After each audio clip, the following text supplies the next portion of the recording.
Hi எல்லோருக்கும் வணக்கம். Welcome to my channel snap and craft creations. வாங்க இன்றைக்கி எங்கள் ஒரு ஸ்பெஷல் செட்டிநாடு சிக்கன் சுக்கா எப்படி செய்யலாங்கிறத இந்த வீடியோவில் பார்க்கலாம்.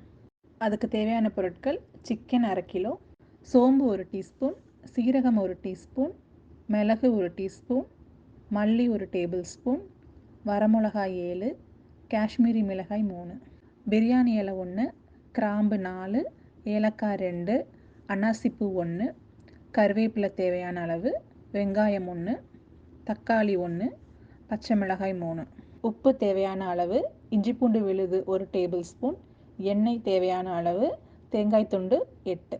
முதல்ல சோம்பு, சீரகம், மிளகு, பிரியாணி இலை, கிராம்பு, ஏலக்காய், அன்னாசிப்பூ இது எல்லாத்தையும் மீடியம் ஃப்ளேமில் நல்லா வாசனை வர்ற வரைக்கும் நல்லா வறுத்துக்கலாம். அதே பாத்திரத்தில் மல்லி, காஷ்மீரி மிளகாய், வரமிளகா இது எல்லாத்தையுமே மீடியம் ஃப்ளேமில் வச்சு வாசனை வர்ற வரைக்கும் வறுத்துக்கலாம். காஷ்மீரி மிளகாய் வந்து கலர் மட்டும்தான் கொடுக்கும், காரம் இருக்காது. நம்ம விருப்பத்துக்கு ஏற்ப காரத்தை கூட்டி குறைச்சிக்கலாம்.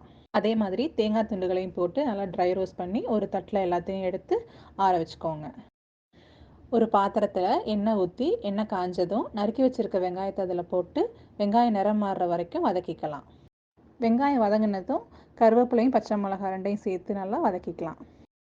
அதுக்கப்புறம் நறுக்கி வச்சுருக்க தக்காளியை சேர்த்து தக்காளி நல்லா மசிஞ்சு எண்ணெய் பிரிகிற வரைக்கும் நல்லா வதக்கிக்கலாம்.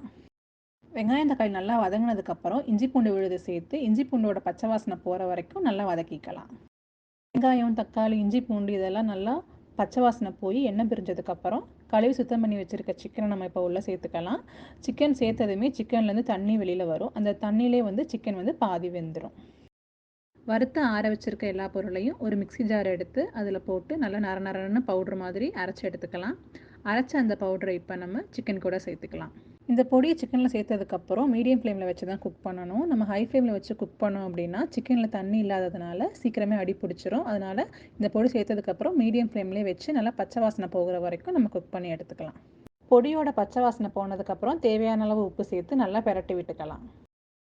நம்ம மீடியம் ஃப்ளேம்லேயே வச்சு குக் பண்ணதுனால சிக்கன் வந்து பாதி குக்காக இருக்கும். இந்த ஸ்டேஜில் சிக்கன் குக் ஆகிற அளவுக்கு கொஞ்சமாக சுடு தண்ணி யூஸ் பண்ணி சிக்கனை நம்ம வேக வச்சு எடுத்துக்கலாம். நம்ம சிக்கனில் ஊற்றின தண்ணியெல்லாம் நல்லா வற்றி சிக்கன் சூப்பராக சுருண்டு வெந்து வந்துருச்சு. கடைசியாக கொத்தமல்லி இலை தூவி இறக்கிக்கலாம். இந்த செட்டிநாடு சிக்கன் சுக்காவை சுடு சாதம், ரசம் சாதம், இட்லி, தோசை, சப்பாத்தின்னு எது கூட வச்சு சாப்பிட்டாலும் ரொம்ப அட்டகாசமாக இருக்கும்.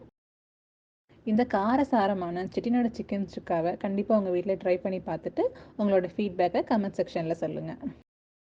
தேங்க்ஸ் ஃபார் வாட்சிங். இந்த மாதிரியான நிறைய வீடியோஸ் பார்க்கணுன்னா நம்ம சேனலை சப்ஸ்கிரைப் பண்ணி வச்சுக்கோங்க. சப்ஸ்கிரைப் பண்ணதுக்கப்புறம் பக்கத்தில் இருக்க பெல் பட்டனை ப்ரெஸ் பண்ணி ஆளுங்கிற ஆப்ஷனையும் சூஸ் பண்ணிக்கோங்க. அப்போ தான் நான் அப்லோட் பண்ணுற வீடியோஸ் எல்லாம் உங்களுக்கு நோட்டிஃபை ஆகும்.